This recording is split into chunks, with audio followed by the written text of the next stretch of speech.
So the big question is this: how do Columbus residents like us make smart decisions, improve your quality of life, and get the most out of the city we love? So that's where we come in. So we're going to discuss tips and strategies for living well in Columbus, from finding your dream home to making smart investments with top local experts.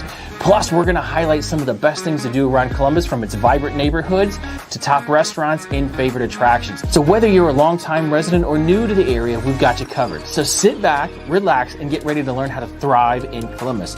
My name is Ryan Miracle, and welcome to Only CBUS. Let's get started.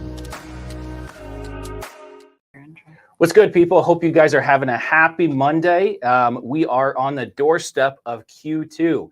So long story short, I felt it was very prudent that we got on and we had this conversation today.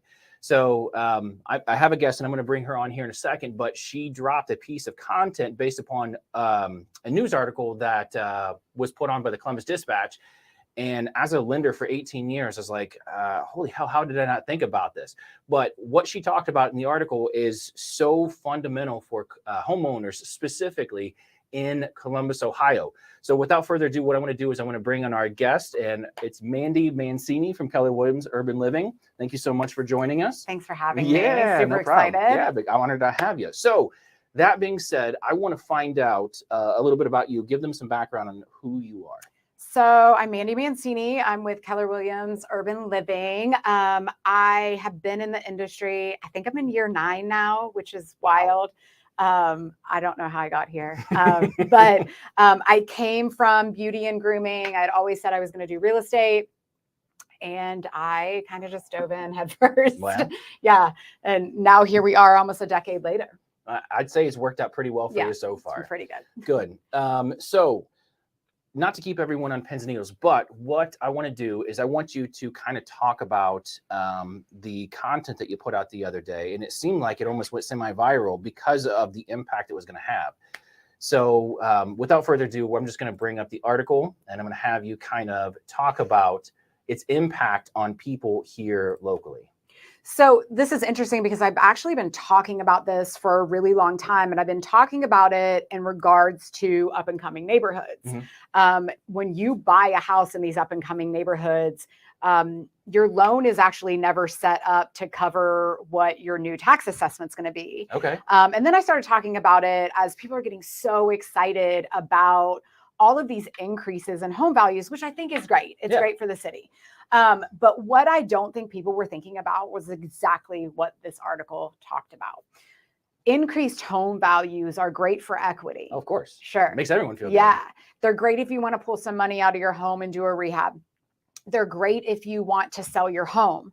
But you have to think about what that does for a tax implication. Mm-hmm. So the auditors are just going to let you sit there and swim in all of this without them increasing your home value. Okay. And that's actually about to happen.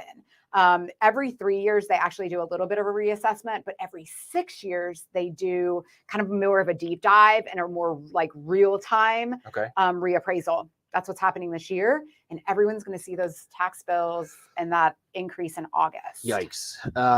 So, I mean, I've had that happen to me before, to where I put a deck on my house, and then I don't know why I didn't think about it, but I got an increase on my tax bill because the value increased because of my home. So why have home prices just inflated the way that they have, specifically in Columbus? Well, there's so many reasons for it. But we're growing at a pace that it's almost not sustainable for our infrastructure. I know that that's like probably an unpopular opinion. I think it's a positive, but I also think there's a lot of negatives that go with this level of growth. So part of it is growth. We have way more people moving into the city than we do out of the city. Okay. We have exciting things happening here. And so they're coming here for work and all kinds of other reasons. But also our inventory is historically low. I find it to be a housing crisis. I mean, when we can't house people and no one can find a home, so people are kind of just throwing money at homes and increasing values at really, really fast rates. I mean, in the last 3 years, we're seeing people paying $30,000, $50,000, $80,000 over list price. I've seen some even $100,000 over list price. You're kidding. They're cashing out those appraisal values. Yeah, it's interesting. So what happens is that's the new comp in the neighborhood. That's the new value. Okay. And it just keeps going. We're back in that current landscape, especially in the suburbs. We're there again. Cash over appraisal. So you're talking about like the second half of 22 where the market flipped again. And then now there's just not enough houses and just so many buyers and it just dried up. Yes. Okay. I mean, we have no houses to sell. So people are, signing over their firstborn to get them. Okay. So are we seeing this on a national level or is Columbus unique in any way? So I think there are some other markets that are similar to ours, but as you see on the news, you're seeing a lot of doom and gloom and scare tactics and market crash and like all this crazy stuff. And we're actually seeing the opposite of that here in Columbus. It's not doom and gloom here. Things are still moving really, really fast. Right. And I think if you talk to most real estate agents, they would say, we have buyers. I wish we had more homes to sell. Yeah. Yeah. I mean, so I heard a stat and I don't know where it came from and I couldn't source the article before we went live today, but I heard somewhere that we are expecting to have like 3 million people in Central Ohio by 2050. Now it's 2023 right now, and that's going to be here before we realize it. So where the hell are these people coming from? Well, everywhere. I mean, so I think we have people coming here and they want to come here because they're like escaping high taxes from like the Northeast. And then they come here and they're like, wait, it's not that big of a savings, especially. I mean, our Franklin County, the average is about 1.9 to 2.3% of your home value for taxes. And that's not including like school districts. Right. So that's pretty high. So we're seeing that coming in. We're seeing people come in because it's more affordable. People are changing the way they live since the pandemic. But we're also seeing the influx of people because, Intel's coming, Honda's expanding. Intel's bringing like 130 ancillary companies just to support their business. That's a lot. Yeah. So you have such a big boss like Intel coming, and then you have all that support system coming. Facebook's expanding, Amazon's expanding, 5th largest recycling plant coming here with Rumpke, Honda smart charging plant. I mean, the list goes on and on. So it's not even just the Intel stuff. We're becoming a magnet for all these places. So how do you, when you're talking to your clients, how do you guide them through knowing this tidal wave of new bodies is coming? And what are you telling them to kind of either get them off the fence or telling them to pump the brakes? I'm never telling anyone to pump the brakes. I think we're on a trajectory to see home values that actually price out a lot of just normal Columbus residents. And that's kind of a bummer for people that have lived here and are kind of just normal Midwestern, just regular job, because we were a super affordable city for a really, really long time. So one, if you own property here, you're in a really great spot. And this may make me one of the worst real estate agents on the planet, but I'm actually kind of imploring people to hold onto their property, even if they're making a jump to move to another property and creating a little bit of generational wealth, a little bit more net worth, and having a rental property. It's like, the savings account, especially people that have bought in the last few years, you're not going to see those rates ever again. No. And those payments are so low that you have a really, really great margin. You have a really great margin to rent those properties out in the long term. And if you don't need that money to put a down payment down on your next home, because, we can get 3%, we can get 5% on conventional products. And most people can come up with that cash pretty easily. I say, keep your property, have some little bit of residual income, hold on to it, buy a new home, but do that in the next 12 to 18 months. Okay. So 2 things. And this is going to be a double-sided question. So first thing, isn't that going to kind of double down on the inventory issue that we have by people holding on? Listen, I totally understand the inventory issue, but my clients that are like personally already invested in this market, my job is to protect them. And it's truly, truly my job. And I take that really serious. And I'm all about wealth building and the things that I can teach people.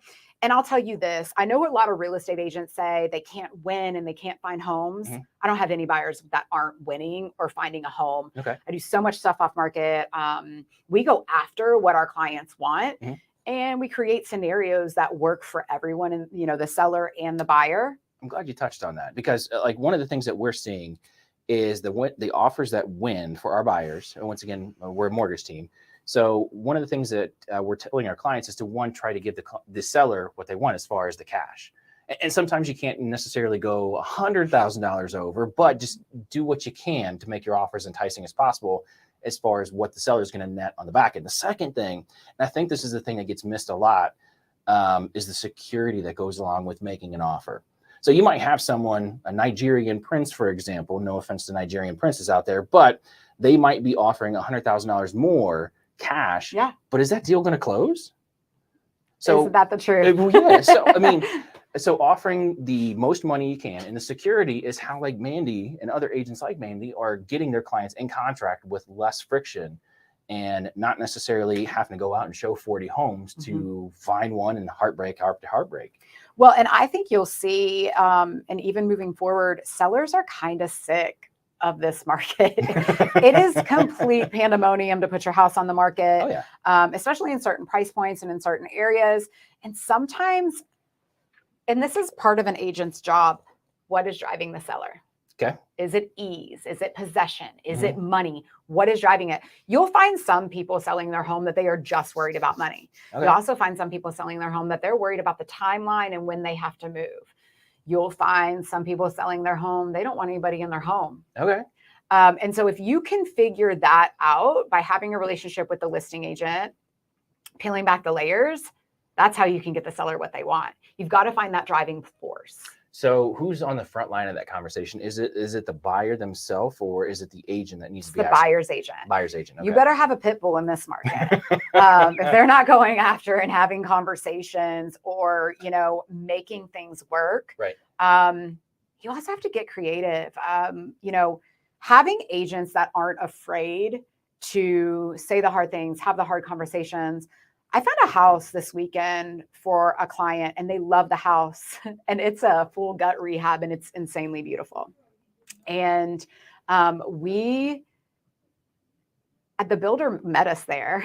I'm having the builder like rework the whole first floor. Really? And he's willing to do it. Really? Yes. And it's crazy though, but right, like most people would be like, oh, this doesn't work. That would be the feedback. But I just went right for him. This doesn't work. You blocked my view, and we're going to get it done.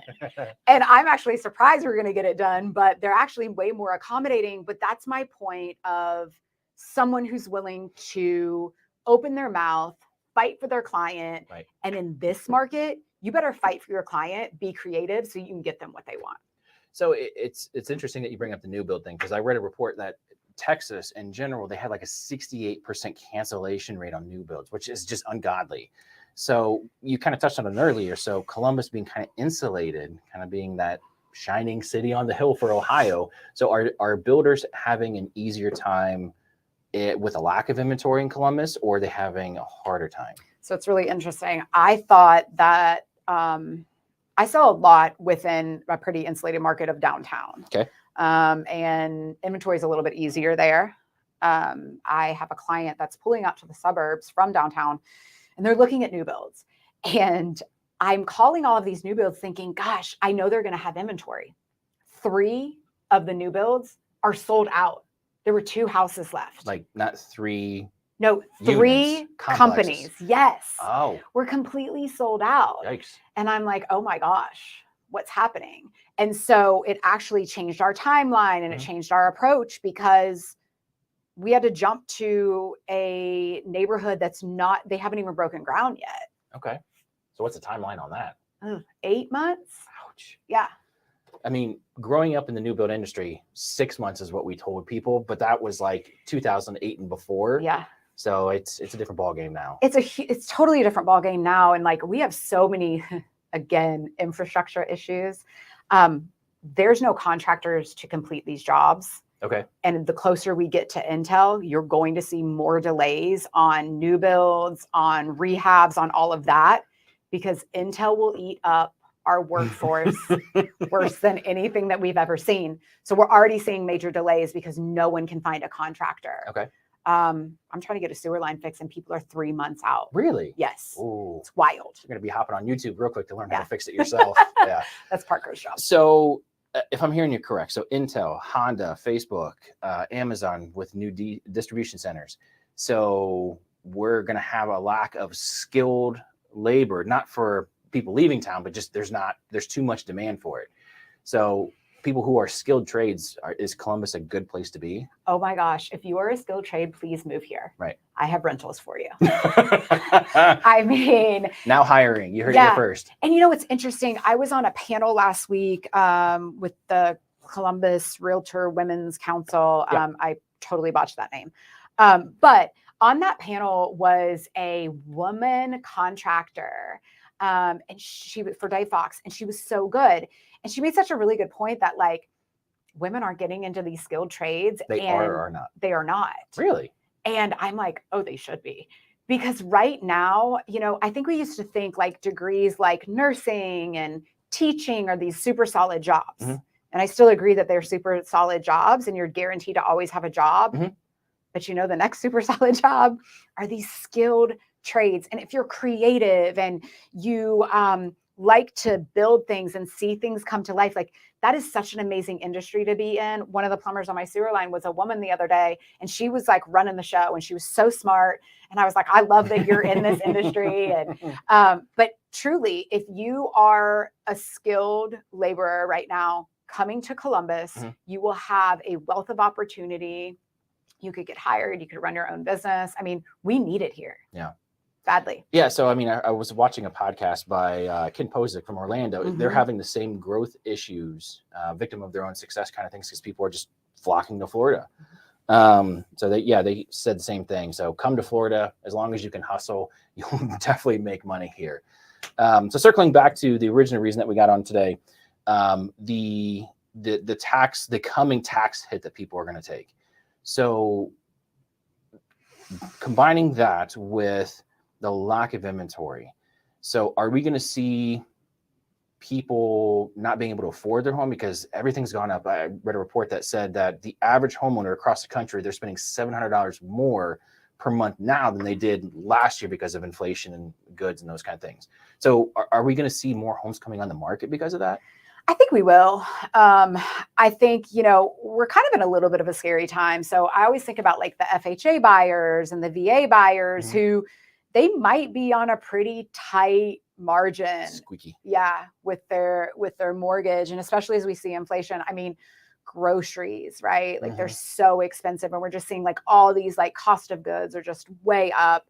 And so we are going to see some people actually having to kind of step back. We're going to see kind of like a shift of who's renting and like the type of person that's renting, because if you don't have to pay taxes, but you can afford, you know, you can afford rent. But to those people, I always say, call your lending institution and have a conversation. Seriously, here's a few things. One, PMI. Mm-hmm. All of these loans have PMI on them. A lot of them, yeah. But we've seen such an increase that I bet if they called and the values were reassessed, that's good, that PMI could fall off. Yeah. And if that PMI can fall off, you may be able to afford those taxes. Yeah. So what she's talking about is what you can do is you can find out just real rough estimates by calling your agent like Mandy to find out what your home is worth. You take that and you figure out how much equity you have. And the equity is measured by your loan amount minus your value of your home. If you have 20% equity in your home, you can get a hold of your lending servicer, and then you could drop the PMI. And in some cases, I've seen that be like a couple $100. Yeah. So that is a great idea on how to skinny up your finances. So take advantage of the growth of the value of your home and get rid of the PMI and make your finances skinny by at least $100 a month. I'd say most PMI are 75 to 100. Mm-hmm. Because here's the other thing to think about if you are a homeowner and worried about this tax increase. If you've bought in the last, 3 to 5 years, yep. your rate is in a place that you may never see again. Right. Mortgage rate. Yeah. And you might want to hold on to that property, even if that means like, making some lifestyle changes or doing a few things, like really assessing. I mean, honestly, if you look at your monthly subscriptions of what you spend money on, that might be the difference of your taxes. That PMI is huge because, again, that if you're in a place where they're raising your taxes 38% or 30%, whatever it is, you're probably in a place where you are on an 80-20 of value on your home. Right. So that kind of brings me to a good topic. So if they keep their house, keep all their houses, that's what we recommend. There's a method for this. What is that method called? The Burr method, right? Yes. So how does that work?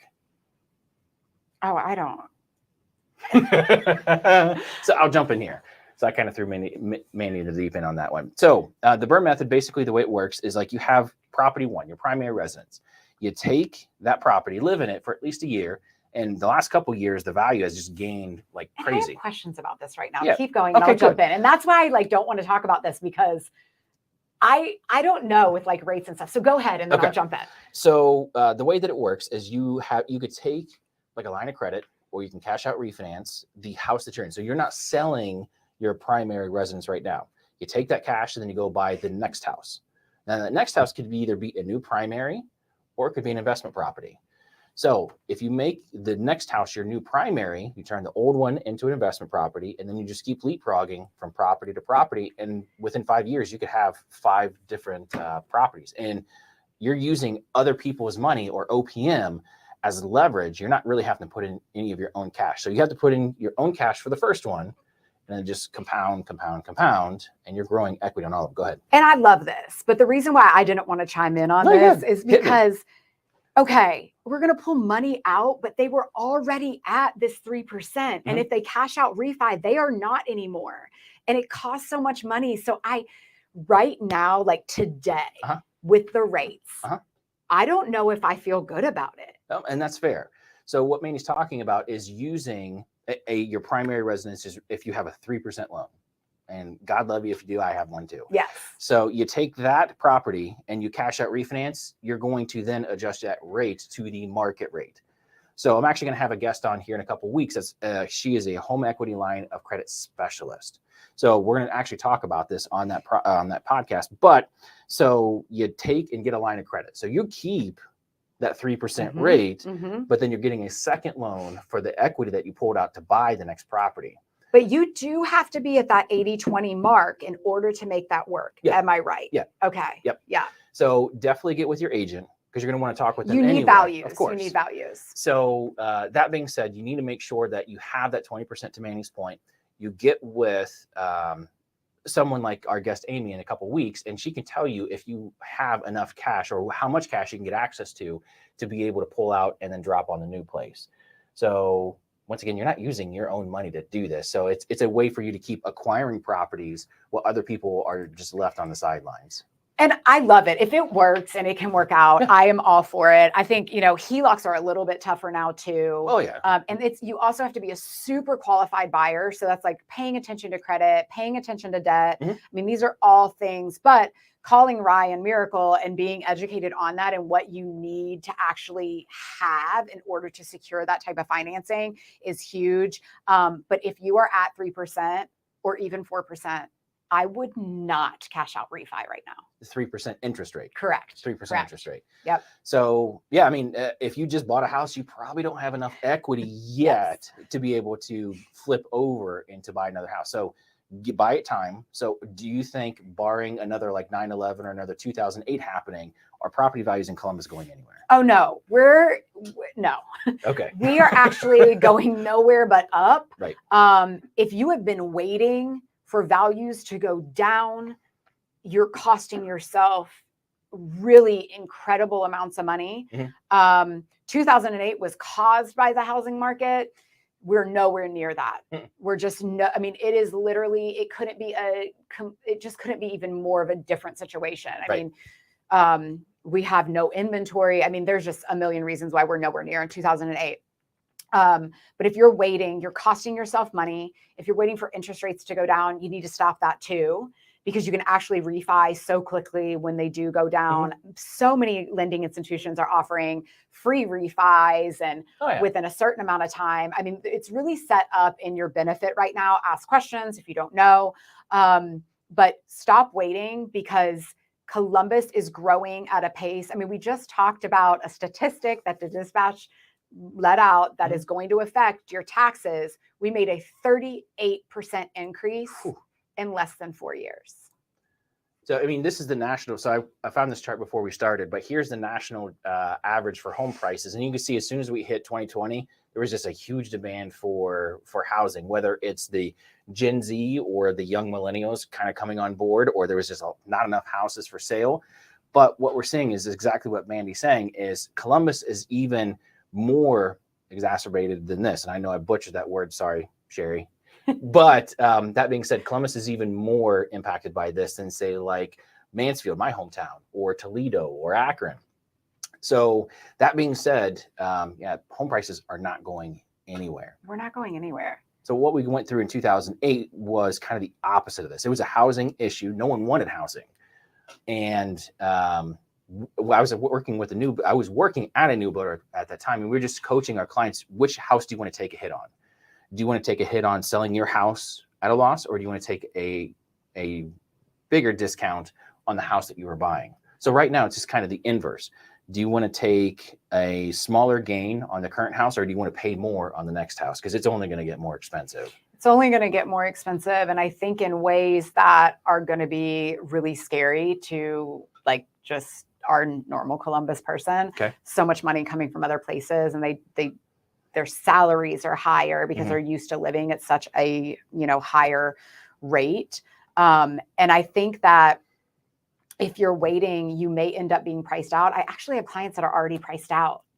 Yeah. And I think in the next 3 years, we're going to see our median price go up by an exponential amount that might be a little bit scary.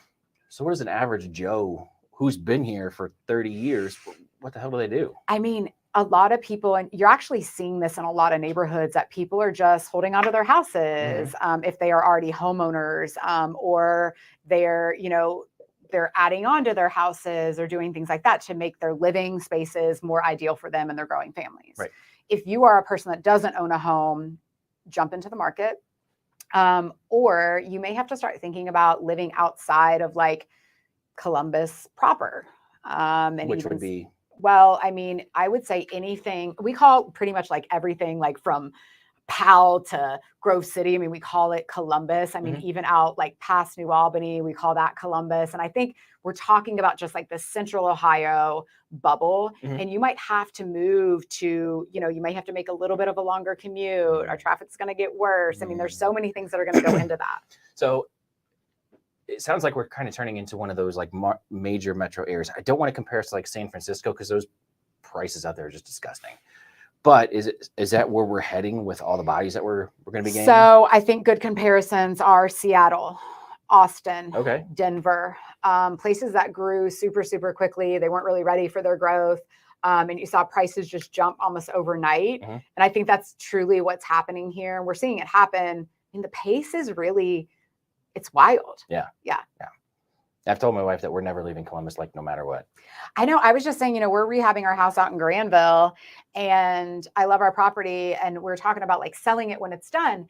And I looked at my husband and I'm like, but our rate on this house, we're never going to get again. Like we might just be here forever. I hope we make it great, because we literally just might be there forever, because you're just not going to be able to get that again. And I think that's something for people to think about, is like making your spaces that you love. So it kind of reminds me of like generational housing. So like granddad passes it down to his kids, and then you better not sell the farm kind of thing. So is that what we're in for? Well, and you see so much of that, like in Upper Arlington and in Bexley, you actually see that a lot. It doesn't really happen kind of like in mainstream or on the MLS or anything like that. So people don't notice it. But yeah, I mean, I think we're in, either parents are, giving trust funds earlier or inheritance early or things like that. You're actually already seeing a lot of that. Yeah, I mean, it's good news, bad news. So if you already are a homeowner, you are in for a pleasant surprise as far as your value is concerned. But once again, make sure that you're doing your due diligence as far as the property taxes, because you want to make sure that you get to keep your home. Because that's a common misconception that we see from the lending side is once I have a house, my payment is never going to change. No, the contract for your interest rate and your principal and interest, that's never going to change. But like your homeowner's insurance could go up, your taxes are going to go up, especially in a place like Columbus. HOA fees and all those things are never guaranteed. So make sure that you are budgeting properly so that way you can keep the house and make it a generational thing.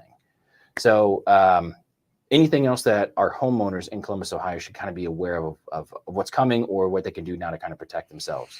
I think having a relationship with the person that the institution that holds your mortgage is big. And I think making those phone calls now, if you don't want to have major sticker shock and you may have no idea where your home value is going to go up to, but I think making that phone call and maybe adjusting your payment, whether it's $50 extra a month, $75, that really adds up to the end of the year. And don't worry about overpaying. It's not like your money just like goes into the abyss. If you do overpay, that money actually comes back to you at the end of the year. So if you have too much money in escrow, they'll send you a check. Right. But don't spend that check. Yeah, don't. I would actually just put it right back in. But getting ahead and making sure that your tax escrow account with your lender is hefty, so that the worst thing that happens is when you get a tax bill or your escrow statement at the end of the year from your lender, and it says you owe $5,000 because that's how much you were short. Puke. Right? That happened to me on one of my investment properties because I bought a property in Franklinton. So I owed $5,000, and in order to fix the escrow the next year, my payment went up $400. So it went up $400 total? Yeah, it went up another $400. And so I had then a lump sum bill. Right. And an escalated payment. We don't want that to happen. Right. So there's a couple of different ways that you can handle this. And like Mandy, I got burnt by this too. And this is what I do every day. So one, watch the auditor site. So go to the auditor site, whether you're in Delaware County, Union, or Franklin, go onto the auditor site and each month set a reminder on your calendar to see what the value of your home is, what they say it is. And there's like I don't want to call it a calculator, but there's like a spot where they give you like insight to what they think your taxes are going to be. Yeah. But to that, you kind of need to know what the value is that they're going to assess your house at. So make sure that you're watching the auditor site monthly. Go in, type in your address or your last name. You'll be able to find your house. The second thing is when you see that change happen, you need to find out how much your property taxes, your payment needs to increase that you need to be sending to your mortgage servicer where you're making your payments each month. Because like Mandy said, it is going to go up and then you're going to be behind. So you got to pay that bill. And then on top of that, you got to then carry the burden of what your new payment's going to be on the taxes going forward. So you kind of get hit twice if you're not expecting it. So I implore you, don't make the mistake that we made. Get ahead of it so you can keep your house, because this can get nasty pretty quickly. And if you've owned your home for a while and you have no clue what your home value is, call your agent. Yeah. Let us send you some comps, and you can kind of come up with a little bit of an idea of what your home value will be per the auditor. Don't trust Zillow. Don't do any of that. I mean, listen, Zillow is a great tool. For sure. But when it comes to Zestimates, it's an algorithm and it just isn't super accurate. So call your real estate agent, let them send you some quick comps for a market value. And that way you can be extra prepared for what's coming. Copy that. So if they don't have a real estate agent or they don't remember their name, what should they do next? They should call me. Okay. So to that point, and I like that. So to that point, how can they get a hold of you? I am on Instagram. I have a spot on there. You can just click to either like message my phone or email me. It's mandy.mancini, MANDY.MANCINI. And I'm happy to help. I just want to provide value. There's never any pressure. I'm not going to stalk you. I don't have time. So either hit my DMs or send me a text or an email. Yeah. So once again, thank you so much. I can't tell you how much I appreciate this, because what the piece of content that you posted last week really struck a chord with me, because a lot of my clients, I haven't prepped them for this, but now we have. So protect yourself, please. I implore you to protect yourself. Get ahead of this. It only takes like 30 seconds to kind of figure out all of this stuff. And if you get stuck, you can call either of us or Instagram or DM either of us. For the love of God, don't lose your house over over this. And I mean, just the coach in me, right? Like, if you're a lender or you're a real estate agent, this is a really great time to contact your clients. Ding, ding. Yes, exactly. So once again, thank you so much. I appreciate you guys. So if you guys are looking to buy or sell here in the next coming 6 months or so, we would love to be your real estate resource of choice. If nothing else, you can join our mailing list, where we're going to get more content like this on a couple times a month. So make sure to click the link below in the description, and we'll make sure to get you guys connected. We're not going to try to sell you anything. We just want to keep you in the loop of what's going on in Columbus, to make sure that you can thrive and survive in the city we all love.